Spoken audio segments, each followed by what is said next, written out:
Welcome to Teen Diaries TV. It's your girl, Aisha. And in this episode of I Want Her Job, I'm talking to a woman who makes a living by giving.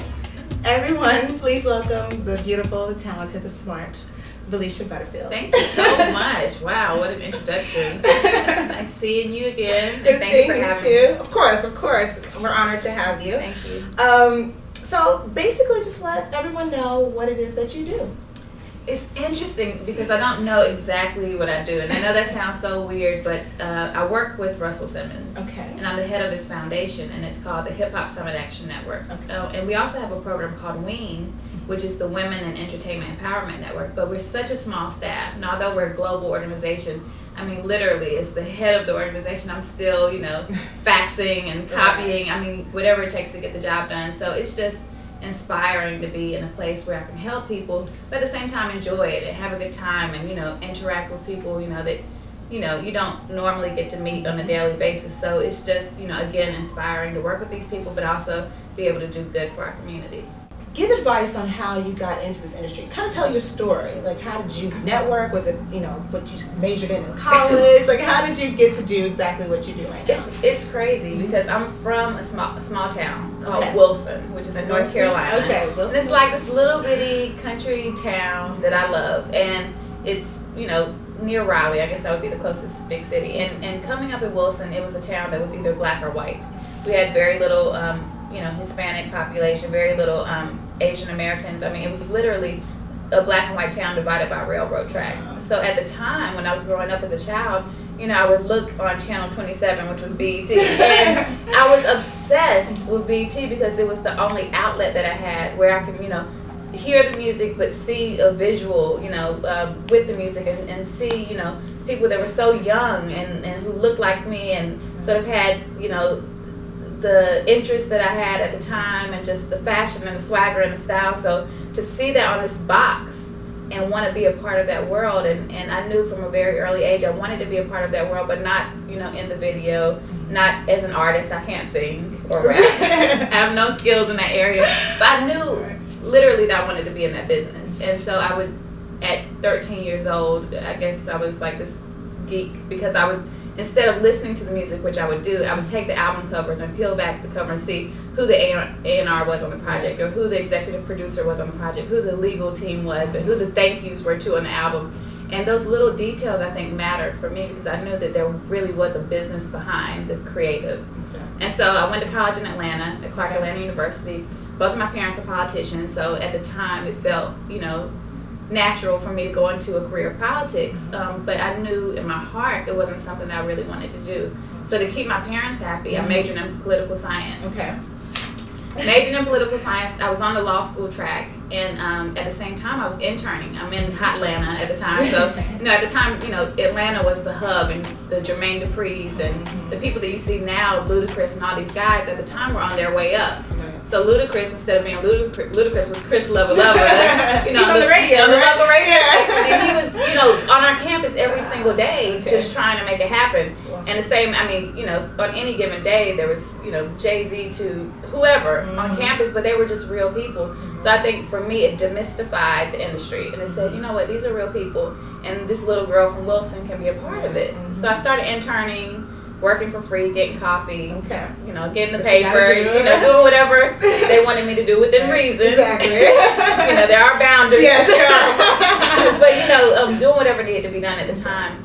And from that point, interning, I began doing like street promotion on campus. So on campus, and many of you know this, guys will want the cute girls on campus to pass out flyers to their parties. But instead of passing out flyers, I would get a team of young girls to pass out the flyers for me. So I became like the street director. Exactly. And it's ridiculous as it sounds. I was able to make a name for myself with the field promotions thing in Atlanta. And from there I went into event planning, and slowly the buzz began to swell.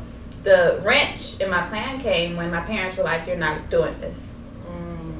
This is a circus. What are you doing? You need a real job and a real occupation." It's hard to find that, how to make your parents happy and how to be happy. It's so hard, and especially when they don't understand. I think, we live in a different time now than they lived in the 60s and 70s. So in order to make yourself happy, and follow your dreams, you also have to make tough decisions that people might not always understand at the time.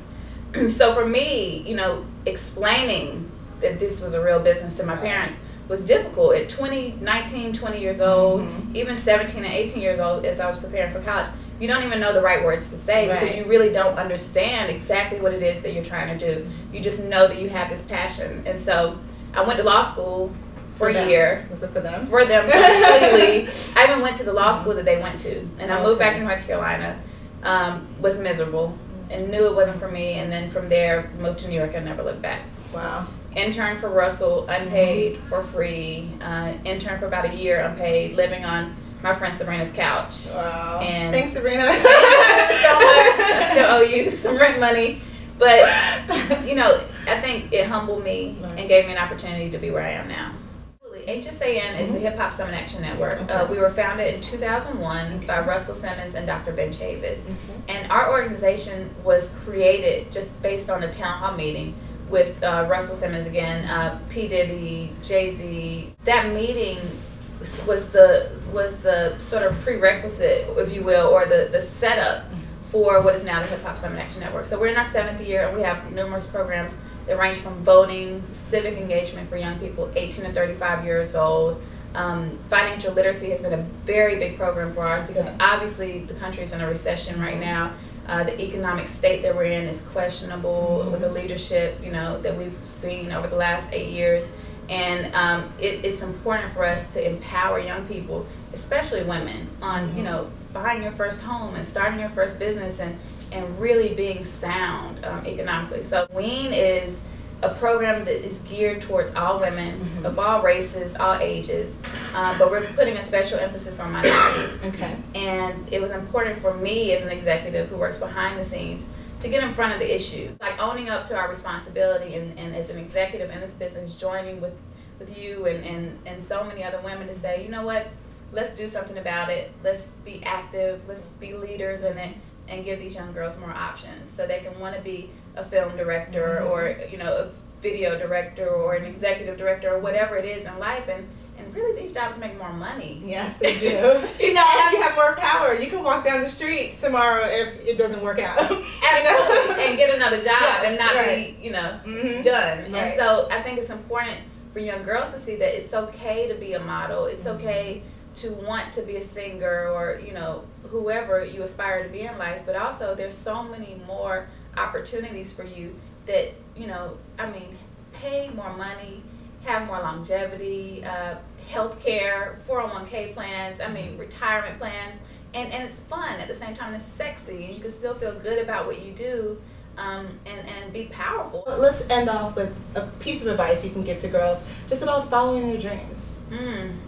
I would tell every young girl whatever you want to do in life, you can do. And I know you hear that all the time, but I am living proof that, you know, whether you're from Wilson, North Carolina, or LA, or wherever you are, you know, if you really put your mind to something and put a plan behind it, and that plan is followed by action, you can do whatever you want to do, and I can guarantee you those results. If not, call me and I'll give you an internship or do my part. Oh, they're gonna be calling you. and I mean that I really have an open door policy, and I feel like if I wasn't given a hand to get here, I wouldn't be here. So it's my duty and my responsibility to extend that hand back. So we always have internship opportunities here on a rolling basis year round. But my advice is follow your dreams. Don't let anybody tell you no, regardless of your age, whether you're 14 or 40 years old, and just stick to it, and you can make it happen.